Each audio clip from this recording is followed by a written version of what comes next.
ანტიქრისტე ფრიდრიხ ნიცშე კითხულობს ნიკო 3 ნოემბერი 2025 წელი ანკარა თურქეთი ნაწილი პირველი დავაკვირდეთ ჩვენს თავს ჩვენ ჰიპერბორიელები ვართ კარგად ვიცით რა მოშორებით ვცხოვრობთ სხვებისაგან ვერც ხმელეთით და ვერც წყლით ვერ გაიკვლევ გზას ჰიპერბორიელებისკენ ჯერ კიდევ პინდარე იყო ჩვენზე ამაზრისა დასალიერში ჩრდილოეთის ყინულის სიკვდილის მიღმაა ჩვენი სიცოცხლე ჩვენი ბედნიერება ჩვენ აღმოვაჩინეთ ჩვენ ვიცით გზა 1000 წლეულების ლაბირინთიდან თავის დაღწევისა ნუ თუ თანამედროვე ადამიანმა იპოვა ის სხვა ვინ იპოვიდა მე არც შესვლა ვიცი და არც გამოსვლა მე ის ვარ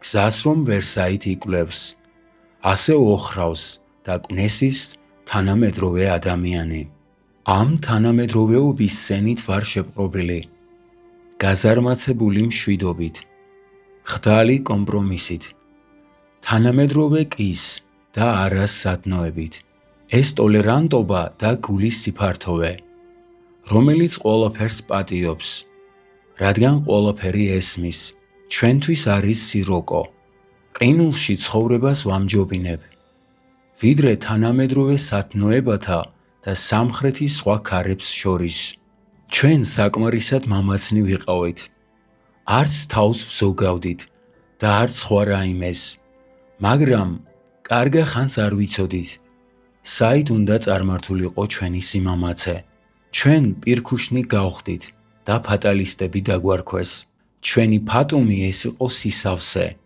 დაძაბულობა ძალღონის მოკრება ჩვენ საქმე და ელვა გვწყუროდა მორჩილთა და უძლურთა ბედნიერებისაგან შორს ვიდექით ჩვენს ჰაერში ავდარი იყო ბუნება რომელსაც ჩვენ წარმოვადგენთ წყვდიადად იქცა რადგან წინ არ ჩანდა გზა ფორმულა ჩვენი ბედნიერებისა ერთი კი ერთი არა ერთი სწორი ხაზი ერთი მიზანი რა არის კარგი რაც ამაღლებს ძალაუფლების გრძნობას ნებას ძალაუფლებისას ძალაუფლების შეგრძნებას თვით ადამიანში რა არის ცუდი ის რასაც სისუსტე შობს რა არის ბედნიერება გრძნობა იმისა რომ ძალაუფლება მიმატა რომ წინააღმდეგობა გადაილახება არა კმაყოფილება არამედ ძალაუფლება არა მშვიდობა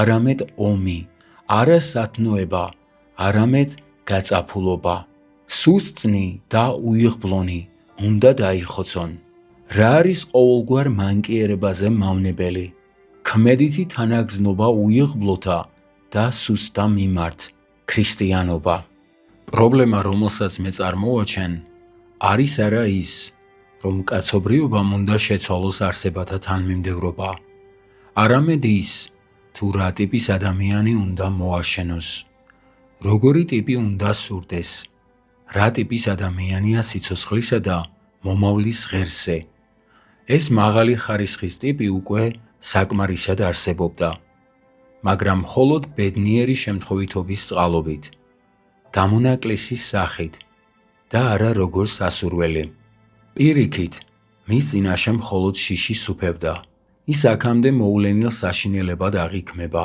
სასურველი კი მისი ანტიპოდი იყო რომელსაც უვლიდნენ და ამრავლებდნენ შინაური ცხოველის მსგავს ტიპს ავადმყოფ ცხოველს ქრისტიანს კაცობრიობა არ წარმოადგენს განვითარებას უკეთესობისკენ უძლიერესისკენ ან უმაღლესისკენ რისიც დღესაც სწამთ პროგრესი თანამედროვე იდეაა ანუ ცდარი იდეა დღევანდელი ევროპელი ფასეულობის თვალსაზრისით გაცილებით დაბლა დგას აღორძინების ხანის ადამიანზე წინსვლითი განვითარება კატეგორიულად არ გულისხმობს ამაღლებისა და გაძლიერების აუცილებლობას დედამიწის სხვადასხვა კუთხეში სხვადასხვა კულტურას შორის მხოლოდ ცალკეულ შემთხვევაში ხერხდება უფრო მაღალი ტიპის წარმოჩენა ამგვარი ბედნიერი შემთხვევითობა დროდადრო ხდებოდა და შეიძლება მომავალშიც მოხდეს.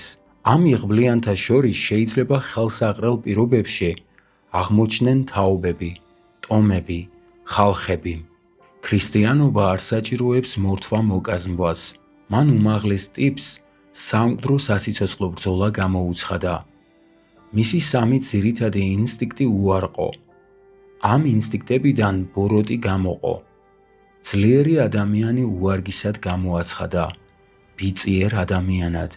ის ყველა დამცირებულის, უიღბლოს მხარეზე დადგა. ძლიერი და სიცოცხლისუნარიანი ინსტინქტების წინააღმდეგობიდან კი თავისი იდეალი შექმნა. მან ბუნებით სულიერად უძლიერესთა გონება წაახდინა, რადგანაც მათი უმაღლესი სულიერი ღირებულებები ცოდვად, ცდუნებად და ცდომილებაში შეყვანად შერაცხა.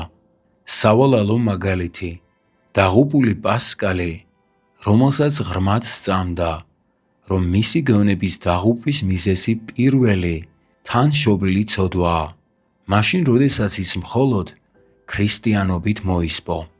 ტკივნეული და საშინელი სანახაობა წარმომიდგა. ადამიანის გაფუჭებას ფარდა ავხადე.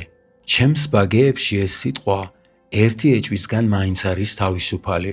თითქოს ის მორალურ ბრალდებას შეიცავდეს. ეს სიტყვა სურს კიდევ ერთხელ გავუსვა ხაზი. მოკლებულია მორალის აზრს და თან იმდენად, რომ წარდგენა გაფუჭება ჩემთვის იქაა ყველაზე ძლიერ საგრძნობი, სადაც აქამდე სათნოებისკენ და ღვთიურობისკენ საკმაოდ შეგნებულად ილპოდნენ.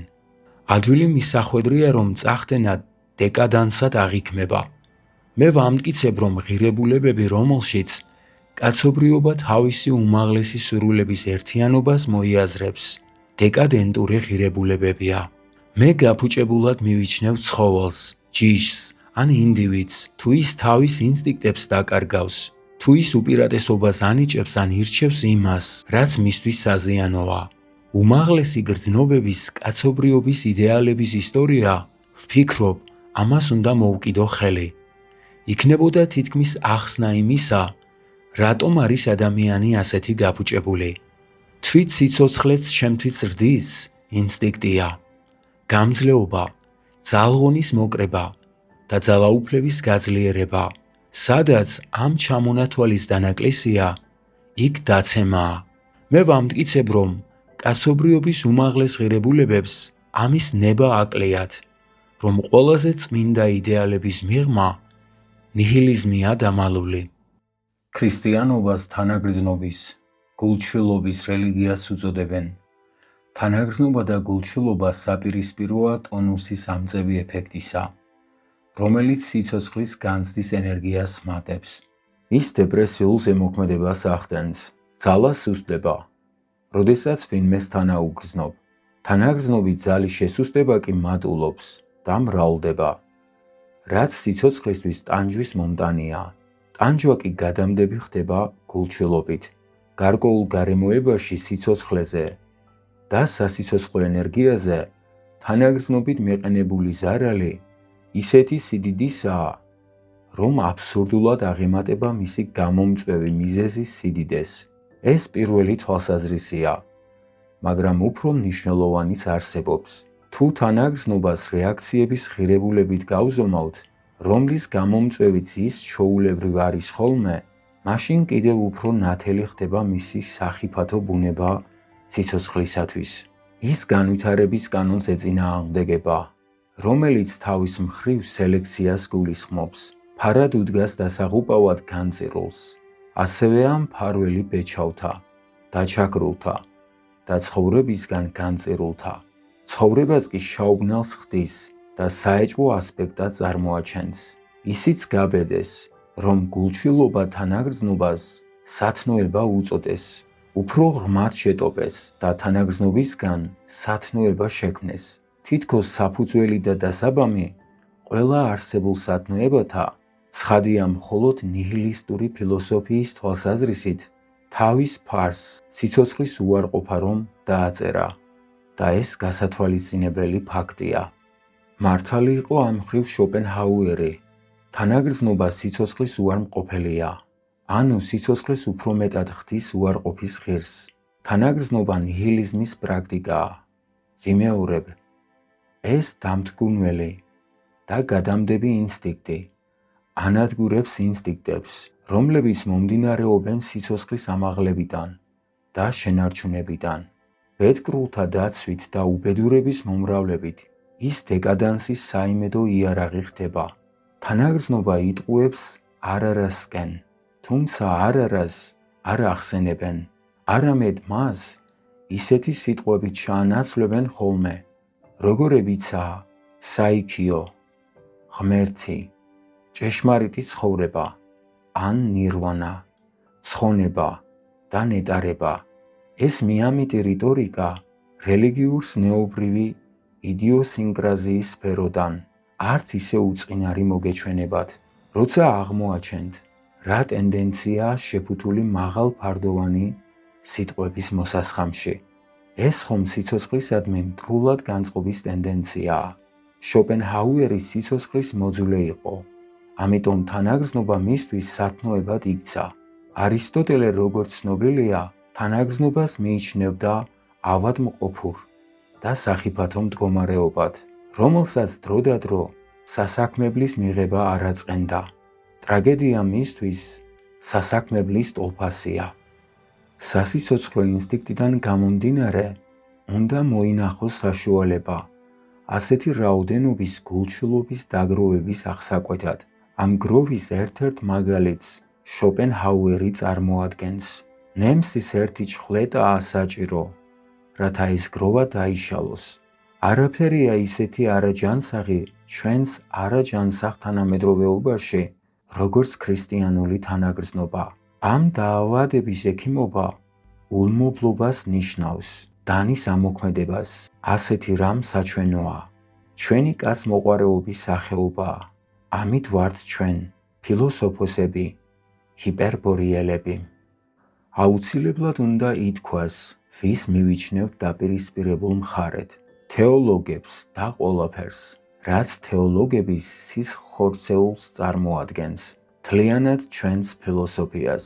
ბედისწერა ახლოს უნდა გქონდეს ნანახი, უმჯობესია საკუთარ თავზე განცდილი, სულაც ჩაძირული უნდა იყო მის მიერ, რომ აქ ვეღარაფერი დაინახო სახუმარო. ის საწამლავი წარმოდგენის ზღვარს სდება და მეტისმეტად ძლიერია. თეოლოგების ამპარტავნებას ყველგან ვაწყდებოდი, სადაც თავს იდეალისტად ასახებდნენ.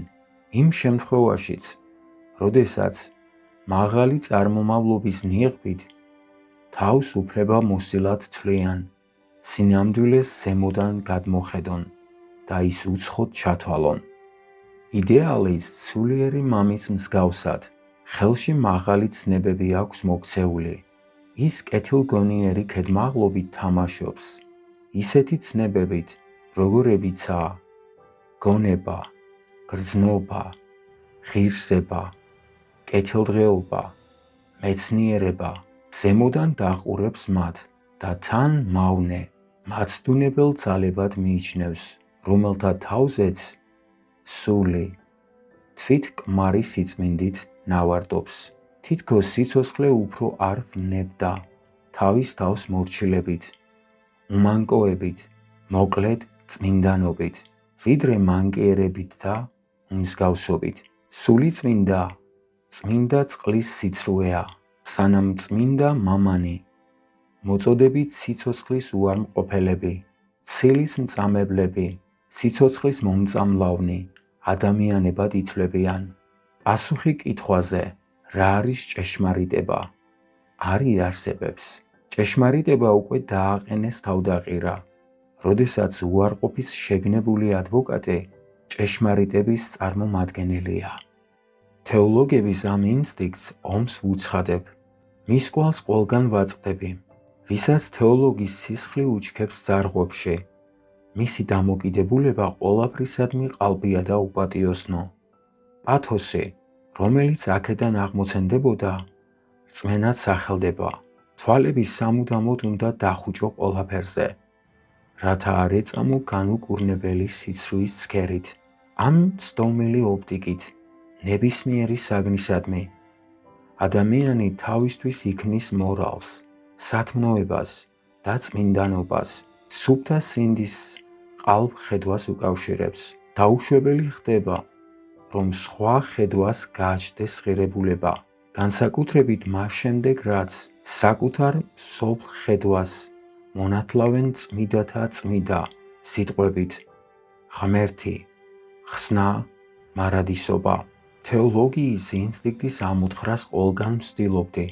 დედამიწაზე არსებულ სიცრუეთა შორის ის არის ყველაზე გავრცელებული, კერძოდ მიწისქვეშა ფორმა სიცრუისა. ის, რასაც თეოლოგი ჭეშმარიტად აღიარებს, აუცილებლად ყალბი იქნება. მასთან ჭეშმარიტებისთვის მხოლოდ ერთი კრიტერიუმი არსებობს: ღრმად ჩაბუდებულ თავდაცვის ინსტინქტს უგზალავს, რომ რეალობა რაიმე თვალსაზრისით პატივისცემის ღირსად ჩათვალოს, ან თუნდაც რეალობას სიტყვის უფლება მიეცეს.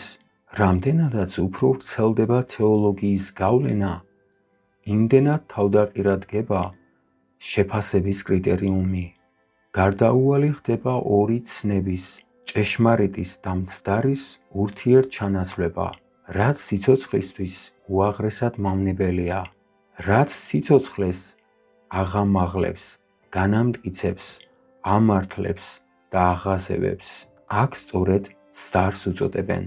თუ თეოლოგები წარჩინებულთა ზემოქმედებით ხელს ხელისუფლებისკენ გაიშვერენ, უეჭველია, რომ ამას გარკვეული საფუძველი გააჩნია.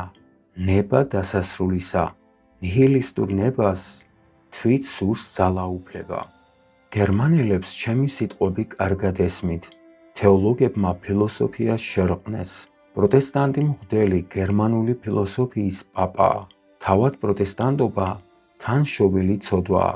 პროტესტანტიზმის დეფინიცია ქრისტიანობის ცალმხრივი დამბლა, ასევე გონებისა. საკმარისია ტუბინგენის სკოლის ხსენება, რომ ნათელი ხდება. გერმანული ფილოსოფია თავის არსში მზაკრული თეოლოგიაა. შვაბები გერმანიის საუკეთესო ცრუ პენტელები უდანაშაულოდ იტყუებიან. საიდან ის ზეიმი კანტის გამოჩენას რომ მოყვა და მთელი სწავლული გერმანია მოიცვა, რომლის 3/4-ს სამღვდელოებისა და მასწავლებლების შვილები შეადგენდნენ. საიდან ის დარწმუნება, რომ კანტი უკეთესობისკენ შემობრუნდა, დღესაც რომ ჩაგვესმის ეს ექო. გერმანული თეოლოგიის ინსტინქტმა ამოიცნო, რა გახდა ამიერიდან შესაძლებელი. საიდუმლო, შემოვლითი გზა ძველი იდეალებისკენ ღია იყო. ჭეშმარიტი სამყაროს ცნება, მორალის ცნება, როგორც სამყაროს ესენცია, გაცოცხლდა ეშმაკურ-ჭკვიანური სკეპსისის წყალობით. თუ არ დამტკიცდება, უარყოფილიც ვერ იქნება. გონებას მინიჭებული უფლება ამას ვერ სწვდება.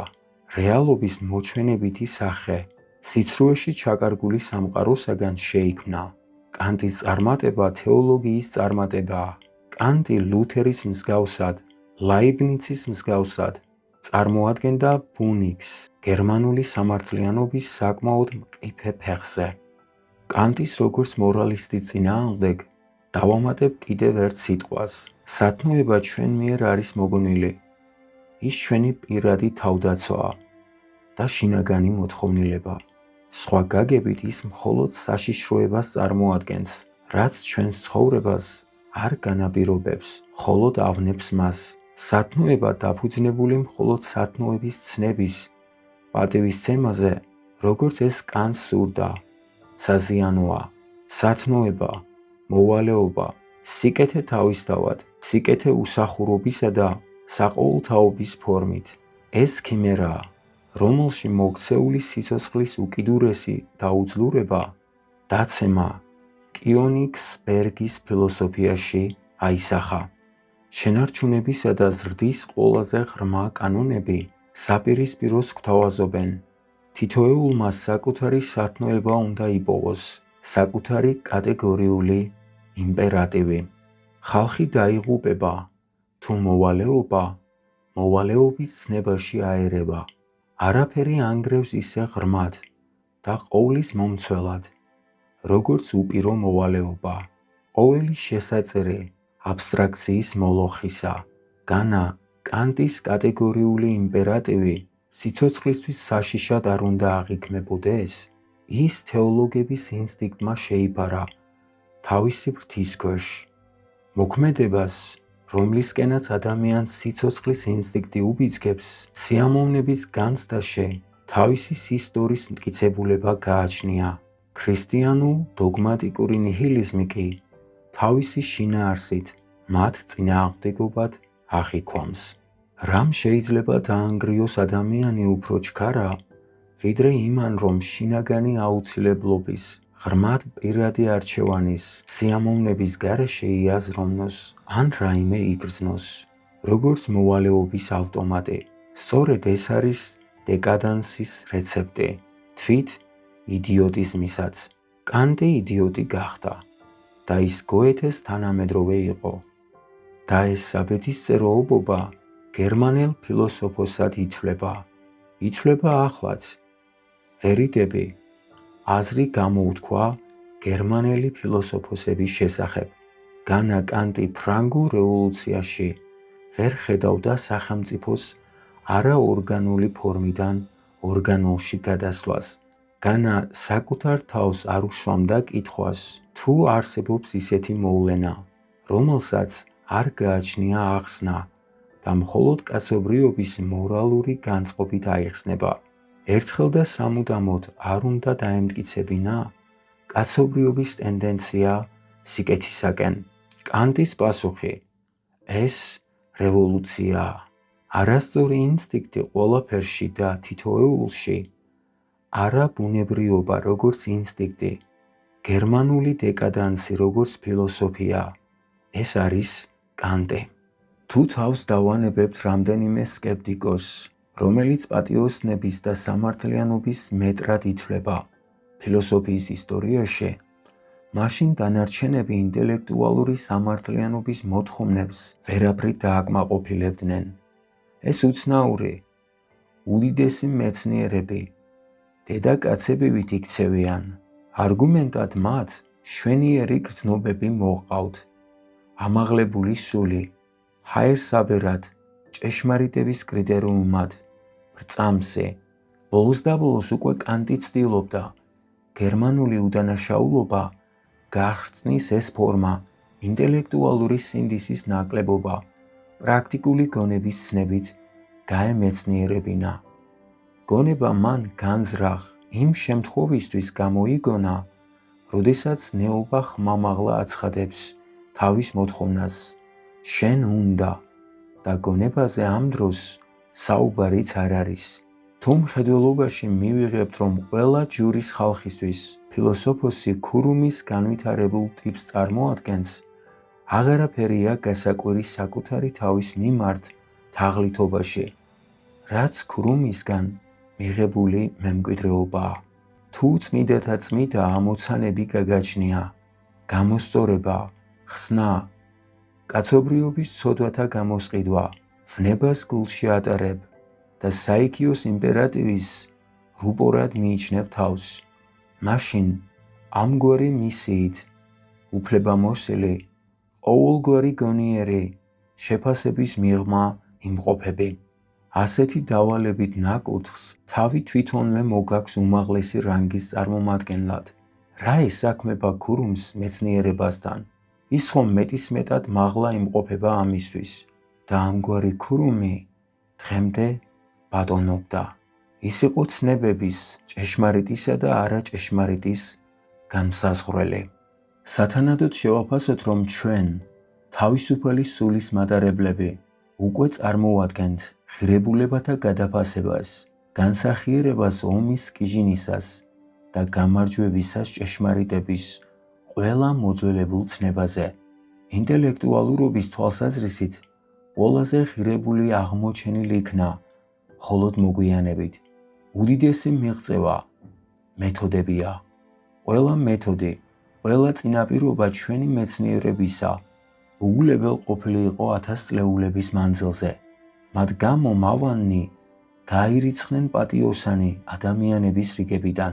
ადამიანის მიდრეკილებას მეცნიერებისადმი ჩანდალად ნათლავდნენ ღმერთის მტრად, ჭეშმარიტების მოძულედ და შეშლილად.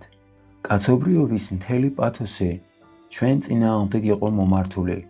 მათ მიერ წვდომა იმისა, რა უნდა იყოს ჭეშმარიტება, რა არის ჭეშმარიტების სამსახური, ყოველი შენ უნდა. ჩვენ წინააღმდეგ იყო მომართული. ჩვენი საქმიანობის ობიექტები, თვით საქმიანობა, მთელი ჩვენი მოდმის უნდობლობით გაჯერებული ფრთხილი არსებობა, უღირსად და ზიზღის სამუშველად ეჩვენებოდათ. საბოლოოდ სამართლიანობის თვალსაზრისით შეიძლება საკუთარი თავისთვის კითხვა დაესვათ, ხომ არ იყო ეს ესთეტიკური გემოვნება, რომელიც კაცობრიობას ამდენი ხნის განმავლობაში სიბრმავეში ამყოფებდა.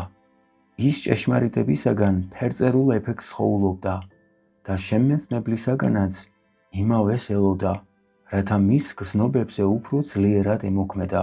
ო, როგორ ამოიცნეს ეს ღმერთის ინდაურებმა. ჩვენ ხელახლა სხვაგვარად მოგვიწია სწავლა. ყველა სფეროში უფრო თავმდაბლები გავხდით. ადამიანის სულისა და ღვთის შესაქმედ აღარ მიგვაჩნია. ჩვენ იგი ცხოველთა სამყაროს მივაკუთვნეთ და ცხოველად ვთვლით, ყველაზე ეშმაკ ცხოველად. ამის შედეგია მისი სულიერება. მეორე მხრივ, ჩვენ ვდევნით პატივმოყვარეობის გრძნობას, რომელიც შეიძლება ასე გამჟღავდეს. ცხოველთა სამყაროს განვითარების ფარული მიზანი თითქოს და ადამიანია, მაგრამ იგი სულაც არ წარმოადგენს შემოქმედის გვირგვინს. მის გვერდით ყოველი არსება სრულყოფილების თვალსაზრისით იმავე საფეხურზეა. ამას ვამტკიცებთ, მაგრამ გადაჭარბებულად. ადამიანი სხვებთან შედარებით უიღბლო არსებაა. ავადმყოფური საკუთარი ინსტინქტის სახიფათოდ უარმყოფელი. მაგრამ ცხადია, ყველაზე საინტერესო, დეკარტემ პირველმა გაბედა, გამოეხატა ამაზე აზრი. ეს სიმამაცე უდავოდ პატივისცემის ღირსია. ცხოველი არის ჩვენი ფიზიოლოგია, ცდილობს ამ დებულების დამტკიცებას, მაგრამ ლოგიკური თანმიმდევრობით ადამიანს ვერ გავწევთ გვერდზე, როგორც ეს დეკარტემ გააკეთა. რაც დღესდღეობით ადამიანში იგულისხმება, ეს მისი მექანიკური გაგებაა. ადამიანი წარსულიდან მოყოლებული მემკვიდრეობით თავისუფალი ნების უმაღლეს კატეგორიას განეკუთვნებოდა, მაგრამ ახლა მას ნება საერთოდ წავართვით, რადგან ამ ნების მიღმა ვეღარ ვგულისხმობთ ძალას და უნარს.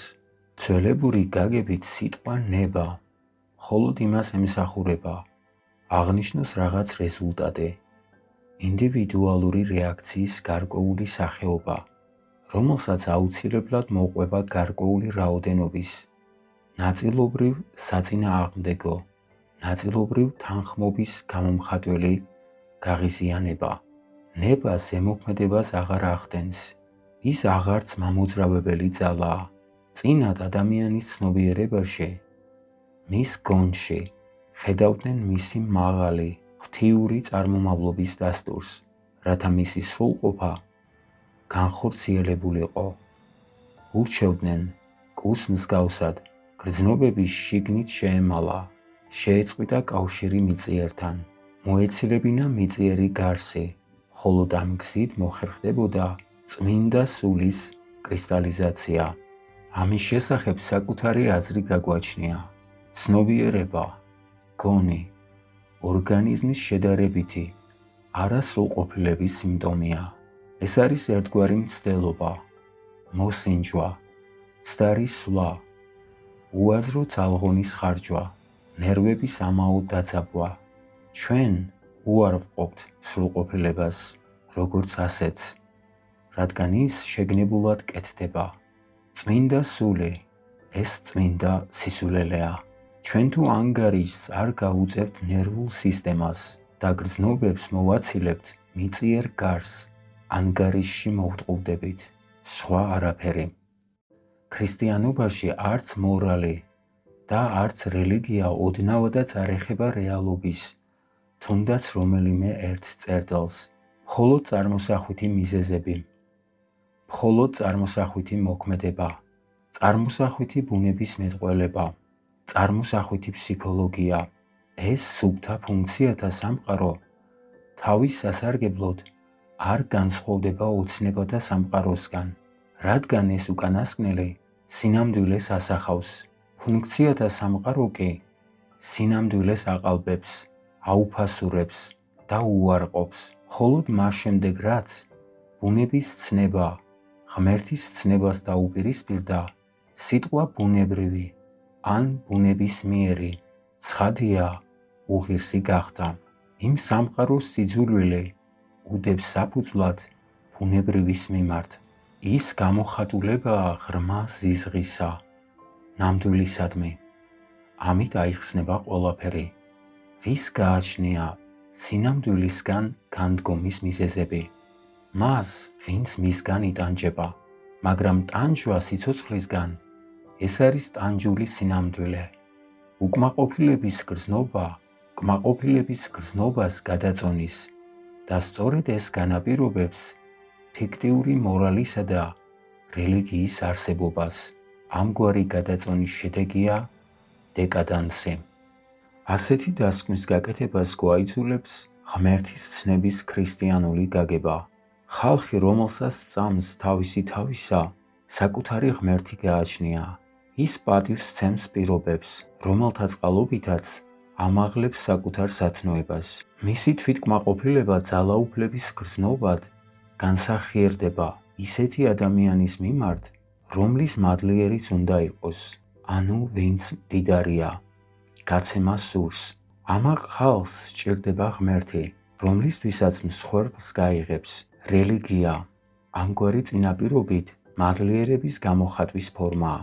მადლიერს თავისი არსებობისთვის ღვთაების მოთხოვნილება აქვს. ამ ღმერთს ერთნაირად უნდა შეეძლოს, გარგოს და გავნოს. ის სიკეთითაც აღაფრთოვანებს და ბოროტებითაც. ღვთაების არაბუნებრივი კასტრაცია მხოლოდ სიკეთის მქნელ ღვთაებად სულაც არ იქნებოდა სასურველი. ბოროტი ღმერთი ისევეა საჭირო, როგორც კეთილი. საკუთარი არსებობისთვის მადლიერება ხომ არა მარტო ტოლერანტობაა და კაცთმოყვარეობა. ის რა ღვთაებაა, რომელსაც არაფერი გაიგება ისეთი გრძნობებისა, როგორიცაა რისხვა, შურისძიება, შური, დაცინვა, ეშმაკობა, ძალადობა. ღვთაება, რომლისთვისაც ასევე უცნობია გამარჯვებით ან განადგურებით სულში ანთებული გზნება. ასეთ ღმერთს ვერც გაუგებდნენ. ან კი რისთვის არის საჭირო ასეთი ღმერთი? ცხადია, თუ ხალხი მოახლოებულ დაღუპვას გრძნობს და მისი მომავლის იმედი სამარადისოდ ქრება, მორჩილება, მორჩილის სათნოება, როგორც პირველი აუცილებლობა, როგორც გადარჩენის წინაპირობა, იწყებს შეღწევას მის ცნობიერებაში და ღვთაებამაც სახე უნდა იცვალოს. ის ხდება გაქნელი, შიშარა, სულიერების მქადაგებელი, სიძულვილის უარმყოფელი, ფრთხილი, მოყვარისადმი და მტრისადმი სიყვარულის მქადაგებელი. ის ქადაგებს დაუღალავად და თითოეულის სათნოების ხრვალში შეღწევას ცდილობს. თითოეულის ღვთაება ხდება. კერძო პირი, კოსმოპოლიტი. ოდესღაც ღვთაებას ხალხი წარმოადგენდა. ხალხის ძლიერება, აგრესიულობის და ძალაუფლების წყურვილი. ახლა კი ის მხოლოდ კეთილი ღმერთია. სინამდვილეში ღმერთებისათვის სხვა ალტერნატივა არ არსებობს. ეს ან ძალაუფლების ნებაა და მაშინ ის კონკრეტული ხალხის ღმერთად გვევლინება, ან სრული უღონობა ძალაუფლების მიმართ. მაშინ კი ძალაუნებურად კეთილი ხდება. სადაც ძალაუფლების ნება რაიმე სახით იკლებს, იქ შესაბამისად იწყება ფიზიოლოგიური ვარდნა, დეკადანსი. დეკადანსის ღვთაება კასტრირებული, ძლიერი, მამაკაცური ინსტინქტებისგან დაცლილი, უნებურად იქცევა ფიზიოლოგიურად გადაგვარებულთა სუსტ ღვთაებად. თუმც ის თავს არა სუსტად, არამედ კეთილად მიიჩნევს. ზედმეტი მინიშნება არ სჭირდება იმას, თუ ისტორიის რა მონაკვეთში ხდება შესაძლებელი დუალისტური ფიქცია, კეთილი და ბოროტი ღმერთის არსებობისა. იმავე ინსტინქტით, რომლითაც დამონებულების მიერ ღმერთის ცნება დაიყვანება ცნებაზე, კეთილი ღმერთი საკუთარ თავში და მძლეთამძლე ღმერთი განიძარცვება საუკეთესო თვისებებისგან. ამ სახით ისინი შურს იძიებენ თავიანთ ბატონებზე და მისგან ეშმაკს ქმნიან. კეთილი ღმერთი ისევე როგორც ეშმაკი დეკადანსის პირმშოა. დღევანდელ დღეს დაუშვებელია გულუბრყვილო ქრისტიანი თეოლოგების აყოლა და მათთან ერთად იმის დეკრეტირება, რომ ღმერთის ცნების შემდეგი განვითარება დაწყებული ისრაელის ღმერთიდან ქრისტიანულ ღმერთამდე პროგრესის გამომხატველი სიკეთის განსახიერებაა. თუმცა ამას თვით რენანიც კი არ ერიდება. თითქოს რენანს გააჩნდეს ასეთი გამარტივების უფლება. მაგრამ სწორედ საწინააღმდეგოა თვალშისაცემი. თუ ღვთაების ცნებიდან ელიმინირებულია აღმავალი სიცოცხლის ყველა წინაპირობა, ძლიერება, სიმამაცე, ბრძანებლობა, სიამაყე, თუ ის ნაბიჯ-ნაბიჯ ეშვება დაღლილთა კვერთხ სიმბოლომდე და განწირულთა გადარჩენის ხუზის ფუნქციამდე, თუ ის ღარიბთა, ცოდვილთა, ავადმყოფთა ღმერთი ხდება, უპირატესად მაშინ პრედიკატი ხსნელი ღვთიურობის აღმნიშვნელი საერთო პრედიკატია. რას მიანიშნებს ამგვარი გარდასახვა? ღვთიურობის ასეთი რედუქცია. ცხადია, ღვთის სასუფეველი უფრო მეტი მნიშვნელობით იტვირთება. წინათ ღმერთს მხოლოდ თავისი რჩეული ხალხი ყავდა. იმ დროს ის ისევე მიმოდიოდა, როგორც მისი ხალხი, უცხო ქვეყანაში მოგზაურობდა, ვერსად პოულობდა სიმშვიდეს, სანამ ის ყველგან მკვიდრი არ გახდა, უდიდესი კოსმოპოლიტი, სანამ თავის მხარეს ურიცხვი ხალხი არ მოიზიდა, თითქმის ნახევარი სამყარო. მაგრამ უმრავლესობის ღმერთი, დემოკრატი ღმერთთა შორის წარმართთა ამაყი ღმერთი ვერ გახდა. ეს ებრაელთა ქუჩაბანდის ღმერთად დარჩა. ყველა ბნელი ადგილისა და კუნჭულისა, მსოფლიოს არაჯანსაღი საცხოვრებლისა. მისი სამეფო კვლავ ქვეცკნელია, ჰოსპიტალი, გეტო სამყარო, თვითონაც ფერმკრთალია, სუსტი, ნამდვილი დეკადენტი, ფერმკრთალთა შორის ფერმკრთალნი, მეტაფიზიკის ბატონები, ცნებების ალბინოსებიც კი მასზე გაბატონდნენ. მეტაფიზიკოსები მუდმივად აბამდნენ ქსელს მის ირგვლივ, სანამ მათი მოძრაობებით დაჰიპნოზებული ობობად არ გარდაისახა და თვითონაც ერთგვარი მეტაფიზიკოსი არ გახდა. ახლა ის თავის სამყაროს ქსოვდა, როგორც სპინოზა ამბობს, ფერს იცვლიდა, ძალუმად ძვრილდებოდა და ფერს კარგავდა. ის გახდა იდეალი, წმინდა სული, აბსოლუტი, საგანი თავის თავში, ღვთიურობის დაცემა, ღმერთი გახდა, საგანი თავის თავში. ღმერთის ქრისტიანული გაგება შემდეგია. ღმერთი ეს არის ღმერთის ცნების ყველაზე გაუკუღმართებული გაგება, რომელიც კი ოდესმე არსებულა დედამიწაზე. იქნებ ეს არის საზომი სიღრმისა, სადამდე შეიძლება დაეცეს ღვთაების ტიპი, დამავალი განვითარების პროცესში, სიცოცხლის უარყოფამდე გადაგვარებული ღმერთი, ნაცვლად იმისა, რომ ემსახურებოდეს სიცოცხლის გასხივოსნებას და მარადიულ კის სიცოცხლისადმი. ღმერთი, რომელიც ასახიერებს სიცოცხლის, ბუნების მიმართ მტრობას, ფორმულა, ღმერთი უარმყოფელი ყველაფრისა, რაც ცა ქაოსია, ღმერთი არარას გამდიდებელი, არარას ნების გამღმერთებელი. ჩრდილო ევროპამ, ძლიერმა რასებმა ვერ აირიდეს ქრისტიანული ღმერთი, რაც მათ რელიგიურ ნიჭიერებას ვერაფრით მიაგებს პატივს. გემოვნებაზე რომ არაფერი ვთქვათ, ისინი უნდა გამკლავებოდნენ დეკადანსის ავადმყოფურ, უღონო ნაშიერს, მაგრამ ჩანს, რომ მათ თავს რაღაც წყევლა, ინსტინქტებში შეისის ხორცეს მეხსნილობა, ავადმყოფობა, წინააღმდეგობრიობა და მას შემდეგ ვეღარ შეძლეს ახალი ღმერთის შექმნა. თითქმის 2000 წლეული და არც ერთი ახალი ღვთაება. არამედ ისევ და ისევ, თითქოს კანონით ღმერთის მწარმოებელი ძალისა შემოქმედი სული ადამიანში და კვლავ შესაბრალისი ღმერთი ქრისტიანული მონოტონოთეიზმისა. ეს დაცემის ჰიბრიდი წარმოქმნილი ნულიდან, რომელშიც თავმოყრილია და სანქცირებულია დეკადანსის ცნებები და წინააღმდეგობები, სულის სიმხდალე და დაღლილობა. არ მსურს ქრისტიანობის გაკიცხვისას მონათესავე რელიგიის მიმართ უსამართლო ვიყო. ის კიდეც აღემატება მიმდევრების რაოდენობით ქრისტიანობას. ვგულისხმობ ბუდიზმს. ორივენი ნიჰილისტურ რელიგიებს განეკუთვნებიან, როგორც დეკადანსის რელიგიები და ერთმანეთს კი უცნაურად არიან დაცილებულნი. თუ ახლა მათი შედარება რამენაირად ხერხდება, ქრისტიანობა ამისთვის უაღრესად მადლიერი უნდა იყოს ინდოელი მეცნიერებისა. ბუდიზმი 100-ჯერ უფრო რეალურია ვიდრე ქრისტიანობა. ის წარმოადგენს მემკვიდრეობითობას პრობლემების დაყენებისა, ობიექტურად და ცივი გონებით. განეკუთვნება ფილოსოფიური მოძრაობის შემდგომ პერიოდს, რომელიც 100 წლეულობით გრძელდებოდა. როდესაც ბუდიზმი გამოჩნდა, ღმერთის ცნების დადგენის პროცესი უკვე დამთავრებული იყო.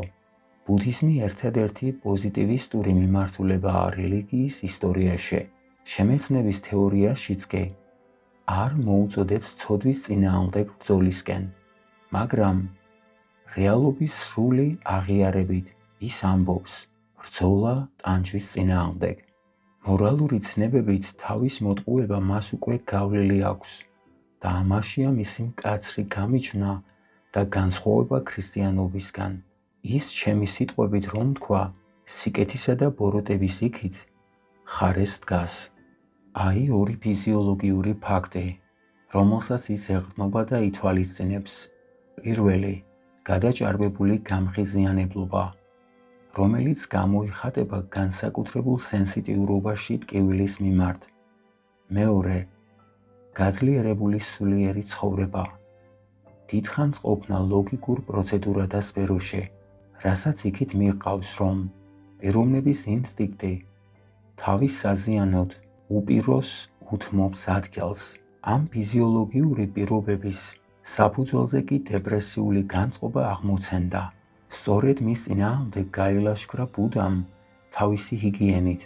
ის უწესებს ადამიანებს სუფთა და ჰაერზე ცხოვრებას, მოგზაურობას, ზომიერებას და არჩევითობას საკვების მიღებისას, სიფრთხილეს ყოველგვარი სპირტიანი სასმელების მიმართ, ასევე აფექტებზე წინ დახედულობას, რასაც ნახველის გამოყოფა და სისხლის გახურება მოყვება. არავითარი ზრუნვა, არც საკუთარ თავზე და არც სხვაზე. ის ითხოვს წარმოდგენებს, რომლებიც ან აწყნარებენ, ან ამხიარულებენ. იგონებს საშუალებებს, რომლებიც დაეხმარებიან გადაეჩვიოს სხვებს. სიკეთეს მხოლოდ კარგად ყოფნაში ხედავს და იმაში, რაც ჯანმრთელად ყოფნას უწყობს ხელს. გამორიცხულია ლოცვა და ასკეტურობა, არავითარი კატეგორიული იმპერატივი, არავითარი საერთო იძულება. სამონასტრო ცხოვრების შიგნითაც კი იძულება მხოლოდ გაღიზიანებას იწვევს. ამიტომ არის აკრძალული ბრძოლა სხვაგვარად მოაზროვნეებთან. ბუდას მოძღვრება მიმართულია შურის ძიებისა და სიძულვილის წინააღმდეგ. მოთხოვნა სავსებით სამართლიანია. აფექტები სრულად მიუღებელი იქნებოდა დიეტური მიზნების აღსრულებისთვის. თუ ის სულიერ გადაღლილობას წააწყდება, რაც გამოიხატება გადაჭარბებულ ობიექტურობაში, მას ასე ებრძვის კაცრად მიაწეროს სულიერი ინტერესები, პიროვნების ხასიათს, ეგოიზმი. ბუდას მოძღვრებაში მოვალეობად არის ქცეული. აუცილებელი ხდება ერთი რამ, შეიცნო როგორ განთავისუფლდე ტანჯვისაგან. ეს დებულება არეგულირებს და ზღუდავს სულიერ დიეტას. მეტისმეტად რბილი კლიმატი, თვინიერება და ლიბერალურობა ტრადიციაში, მილიტარიზმის არარსებობა. ეს ჩამონათვალი ბუდიზმის წინაპირობაა. ეს პირობები ხდის მას მიმზიდველს და მიმდინარეობის კერას მაღალი წოდების წარმომადგენლები და სწავლულები ქმნიან. უღრუბლო სულიერი განწყობა, სიმშვიდე, სურვილებისგან დაცლა, როგორც უმაღლესი მიზანი, რომელსაც აღწევენ კიდეც. ბუდიზმი ის რელიგია არ არის, სადაც სრულყოფილებისთვის იღვწიან. სრულყოფილება აქ ნორმალური მოვლენაა. ქრისტიანობაში წინა პლანზეა დამონებულთა და დაჩაგრულთა ინსტინქტები. უმდაბლესი ფენა მასში ეძებს ხსნას. აქ მოწყენილობასთან ბრძოლის საშუალება არის საქმიანობა. ძირითადი საქმიანობა კი არის ვარჯიში ცოდვის კაზუისტიკაში, თვითკრიტიკაში, სინდისის ინკვიზიციაში, ყოვლად ძლიერის, სახელად ღმერთის მიმართ აქ მუდმივად ინარჩუნებენ აფექტს. უზენაესი მიუწვდომლად ითვლება, საჩუქრად და მოწყალებად. ქრისტიანობას აგრეთვე აკლია ღიაობა, გულწრფელობა, ბნელი ადგილი, ქუჩაბანდი. ეს ეხმიანება მის სულისკვეთებას. ქრისტიანობას ეზიზღება სხეული, ჰიგიენა ავხორცობად არის ჩათვლილი. ეკლესია ზურგს აქცევს სისუფთავეს და სისალუქეს. არსში ის არის ულმობელი და სასტიკი თავისსა და სხვების მიმართ. მოძულე სხვაგვარ მოაზროვნეთა. ის არის თვით ნება დევნისა, პირქუში, ამაღელვებელი წარმოდგენები. აქ წინა პლანზეა წამოწეული. უაღრესად სასურველი და უმაღლესი სახელით შემკული მდგომარეობა. ეპილეპტოიდური ვითარებაა.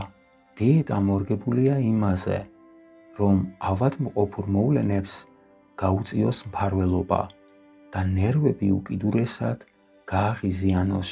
ქრისტიანობა ეს სამკვდრო სასიცოცხლო ბრძოლაა მიწიერ ბატონებთან, წარჩინებულებთან და ამავე დროს ფარული მეტოქეობა მათთან.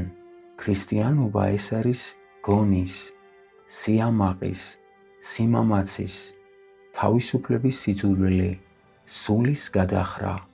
ქრისტიანული გრძნობების ზიზღია, მიმართული გრძნობების სიხარულისა და ზოგადად სიხარულის წინააღმდეგ. როდესაც ქრისტიანობამ თავისი პირვანდელი ნიადაგი მიატოვა, ანუ დაბალი ფენები და ანტიკური სამყაროს ნაძირალები, როდესაც ის ძალაუფლების მოსაპოვებლად არენაზე გამოჩნდა, ხალხიც ბრბოში აღმოჩნდა. მხოლოდ ჩაგრულთა ფენას ვეღარ დაეყრდნობოდა, მაგრამ მას დიდი შერკინება ელოდა, შინაგანად გაველურებულ, ერთმანეთთან მოგიშბე ძლიერ ხალხთან, რომელსაც ბედი არ სწყალობდა. უკმაყოფილება საკუთარი თავით, ტანჯვა, აქ არ იწვევს განსაკუთრებულ გაღიზიანებას და მტკივნეულ განცდას ბუდისტების მსგავსად. პირიქით, აქ სჭარბობს ტკივილის მიყენების სურვილი და შინაგანი დაძაბულობის მოხსნა მტრული განწყობითა და მოქმედებით. ქრისტიანობას სჭირდებოდა ბარბაროსული ცნებები და შეფასებები, რათა მასზე ებატონა. ასეთია პირმშოს მსხვერპლი, სისხლის შესმით შესრულებული ზიარება, გონისა და კულტურის სიძულვილი, ყველა სახის წამება, გრძნობადი და არაგრძნობადი, კულტის პომპეზურობა. ბუდიზმი მოგვიანებით მოსული ხალხების რელიგიაა, კეთილი, სათნო რასებისთვის, რომლებმაც სულიერების უმაღლეს მწვერვალს მიაღწიეს და ტკივილისადმი განსაკუთრებით მგრძნობიარენი არიან. ის ერთგვარი შემოbrunებაა მშვიდობისა და მხიარულებისკენ, სულის დიეტისკენ, სხეულის გაკაჟებისკენ. ქრისტიანობა კი ველურ ცხოველებზე ბატონობას ელთვის. ამისთვის ერთადერთი გზა არსებობს. ისინი უნდა დაასუსტო ისე, რომ ავად გახდნენ. დასუსტება ქრისტიანული რეცეპტია მოთვინიერებისთვის, ცივილიზაციისთვის. ბუდიზმი კიდევ ერთხელ ვიმეორებ, ასჯერ უფრო ცივი, მართალი და ობიექტურია. ის საჭიროდ არ თვლის თავისთვის ტანჯვაწამების შექმნას, ცოდვის ინტერპრეტაციით, როგორც მისი წესიერების დასტურისას. ის ამბობს მხოლოდ იმას, რასაც ფიქრობს. მე ვიტანჯები. ბარბაროსებისთვის კი ტანჯვა წარმოადგენს არაწესიერ რაღაცას. მას ჯერ განმარტება სჭირდება, თავის თავს ტანჯვაში რომ გამოუტყდეს. სიტყვა ეშმაკმა აქ სიკეთის, მადლის მნიშვნელობა მიიღო. მისი სახით არსებობდა ზეძლიერი, საშინელი მტერი, აღარც მორწყვობა და დაფარვა იყო საჭირო, რომ გეტანჯა ასეთი მტრის არსებობით. ქრისტიანობას საფუძვლად უდევს სიფაქიზის ზოგიერთი ელემენტი, რაც უფრო აღმოსავლეთისთვის არის დამახასიათებელი. ჭეშმარიტების არსებობა-არარსებობა მას სულაც არ აწუხებს, მაგრამ მისთვის უაღრესად მნიშვნელოვანია ჭეშმარიტების რწმენა არსებობდეს. ჭეშმარიტება და რწმენა ირწმუნო, რომ რაღაცა ჭეშმარიტია. ეს ორი ერთმანეთისაგან სრულიად განსხვავებული სამყაროა და მათკენ მიმავალი გზებიც სრულიად განსხვავებულია. ამის ცოდნა აღმოსავლეთში თითქმის სიბრძნის სტოლფასია. ასე ესმით ეს ბრაჰმანებს, ასე ესმის პლატონს და ასევე ესმით ეს ეზოთერული სიბრძნის შეგირდებს. თუ წარმოიდგენთ, რომ ბედნიერება მდგომარეობს ცოდვისგან ხსნაში, მაშინ არ არის აუცილებელი, რომ ადამიანი იყოს ცოდვილი. არამედ მან უბრალოდ თავი უნდა იგრძნოს ცოდვილად. მაგრამ თუ რწმენა აუცილებელი რამ არის, მაშინ დისკრედიტირებულია ისეთი ცნებები, როგორიცაა გონება, შემეცნება, კვლევა და ჭეშმარიტებისკენ მიმავალი გზა ჩარაზულია. გაცილებით დიდი სასიცოცხლო სტიმულია იმედი. ის გაცილებით უფრო ძლიერია, ვიდრე რეალურად არსებული ბედნიერების ცალკეული ფაქტი. იმედით შეიძლება დაეხმარო წამებულს, სინამდვილე მას ვერ დაგმობს, მას ვერც აღსრულება უგულებელყოფს. საიქიოს იმედი. იმისთვის, რომ შესაძლებელი გახდეს სიყვარული, ღმერთი პიროვნება უნდა იყოს. უმდაბლესი ინსტინქტები რომ ამოქმედდეს, ღმერთი ახალგაზრდაც უნდა იყოს, რათა ძალები აღაგზნოს. საჭირო იყო წინა პლანზე წამოეწიათ ქალებისთვის მშვენიერი წმინდანი, კაცებისთვის კი მარიამი. ეს მხოლოდ ვარაუდია, რომ ქრისტიანობა იმ მიწაზე იბატონებს, სადაც კულტის ცნება ჩამოყალიბდა აფროდიტესა და ადონისის კულტით. უბიწოების მოთხოვნა კიდევ უფრო აძლიერებს რელიგიური ინსტინქტის შინაგან გზნებას. ის კულტს მხურვალებას მატებს, მას საოცნებოს და სულიერს ხდის. სიყვარული არის ისეთი მდგომარეობა, როდესაც ადამიანი საგნებს ვერ ხედავს ისეთად, როგორიც ისინი სინამდვილეში არიან. აქ მოქმედებს ილუზიის ძალა, რომელიც ერთდროულად გარდაქმნის და ატკბობს. სიყვარულით მეტი სატანა და გადატანა შეიძლება. თავარია გამოიგონო რელიგია, რომელიც ახსილი იქნება სიყვარულით. ამით დიდი სიძნელეები დაიძლევა, მათ ვეღარც ამჩნევ. აი რისი თქმა შეიძლება სამ ქრისტიანულ სათნოებაზე, რწმენაზე, იმედსა და სიყვარულზე. მე მათ ქრისტიანულ ეშმაკობას ვუწოდებ. ბუდიზმი უფრო მომწიფებულია და ამასთანავე უფრო პოზიტივისტური საიმისოდ, რომ ამგვარ ხრიკებს მიმართოს. აქ მე მხოლოდ ქრისტიანობის წარმოშობას ვეხები. ამასთან დაკავშირებით პირველი დებულება შემდეგია. ქრისტიანობის გაგება მხოლოდ იმ ნიადაგის შესწავლით შეიძლება, რომელზედაც ის აღმოცენდა. ის არ გულისხმობს მოძრაობას, რომელიც იუდეველთა ინსტინქტს ეწინააღმდეგება. ეს თანმიმდევრულობაა და მისი შიშის აღმძვრელი ლოგიკის შედეგი. ხსნელის ფორმულაში ხსნა იუდეველთაგან მოდის. მეორე დებულება გვაუწყებს, რომ გალილეველის ფსიქოლოგიური ტიპი ამოცნობას ექვემდებარება, მაგრამ იმისთვის, რისთვისაც ის გამოიყენება, ანუ კაცობრიობის მხსნელის ტიპად, ეს მიიღწევა რეალური ტიპის სრული გადაგვარებით. ებრაელობა მსოფლიო ისტორიაში ყველაზე საბედისწერო ხალხია, რადგანაც ყოფნა არ ყოფნის საკითხის პირისპირ ყოფნა ამ ხალხმა შეგნებულად აირჩია ნებისმიერ ფასად, მაგრამ ამ ფასად მივიღეთ ბუნების, ყოველგვარი ბედნიერების, რეალობის, მთელი შინაგანი თუ გარე სამყაროს რადიკალური დამახინჯება. ისინი გაიმიჯნენ ყველა პირობას, რომელშიც ხალხს აქამდე უნდა ეცხოვრა. მათ საკუთარი თავისაგან შექმნეს ბუნებრივი პირობების საწინააღმდეგო ცნება. გამოუსწორებლად შეცვალეს ერთმანეთის მიყოლებით რელიგია, კულტი, მორალი, ისტორია, ფსიქოლოგია, რაც სრულიად ეწინააღმდეგება ბუნებრივ ფასეულობებს. ამავე ფენომენს ჩვენ კიდევ ერთხელ ვხვდებით და თანაც გამოუთქმელად გადიდებულ პროპორციებში, თუმცა ეს მხოლოდ ასლია. ქრისტიანულ ეკლესიას ვერ ექნება პრეტენზია ორიგინალობაზე, შედარებით ცნებასთან, წმინდანების ხალხი. სწორედ ამით წარმოადგენენ იუდეველები საბედისწერო ხალხს მსოფლიო ისტორიაში. მათი ზემოქმედებით კაცობრიობა ისე გაირყმა, რომ ადამიანი დღესაც ანტიიუდეველად გრძნობს თავს და თანაც იცის, რომ ის იუდაიზმის ლოგიკური განვითარების შედეგია.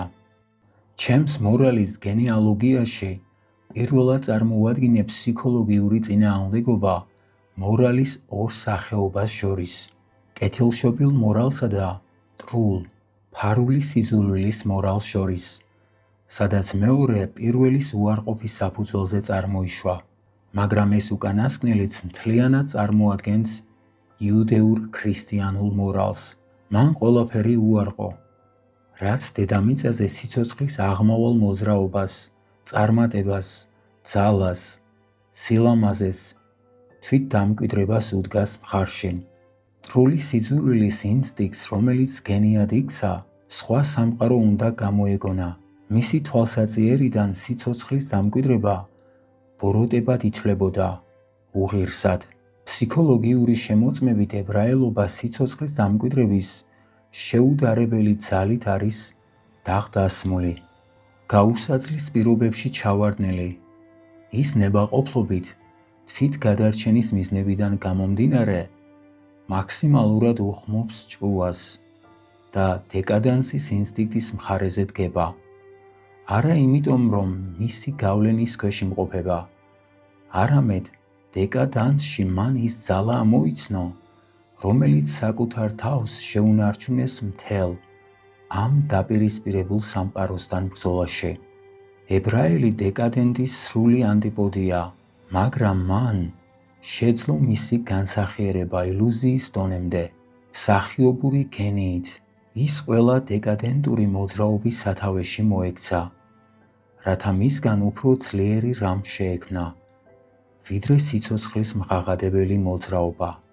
ადამიანის იმ სახეობისთვის, რომელიც იუდეველობასა და ქრისტიანობაში ძალაუფლებისკენ მიელტვის, ანუ ქურუმის სახეობისთვის, დეკადანსი მხოლოდ საშუალებაა.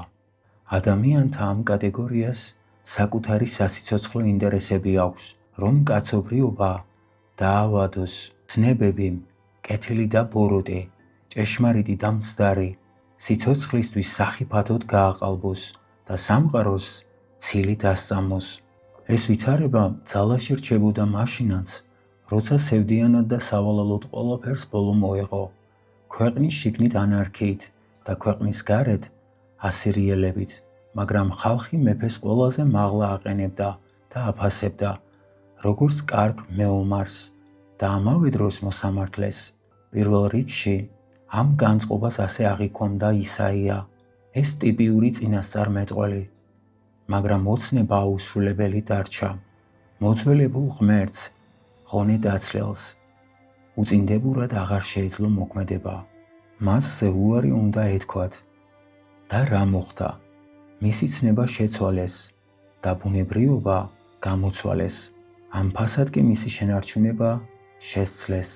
იეჰოვა სამართლიანობის ღმერთი, ისრაელთან ერთიანობას აღარ გამოხატავს. ის ხალხის თვითშეგნების გამოხატვასაც აღარ ემსახურება. ის მხოლოდ პირობითი ღმერთია. მისი ცნება ქურუმ აგიტატორთა ხელში იარაღი გახდა. ისინი ყოველგვარ ბედნიერებას განმარტავდნენ, როგორც ღვთის საჩუქარს, უბედურებას კი როგორც სასჯელს, ღვთის მიმართ ჩადენილი ცოდვისთვის და ურჩობისთვის.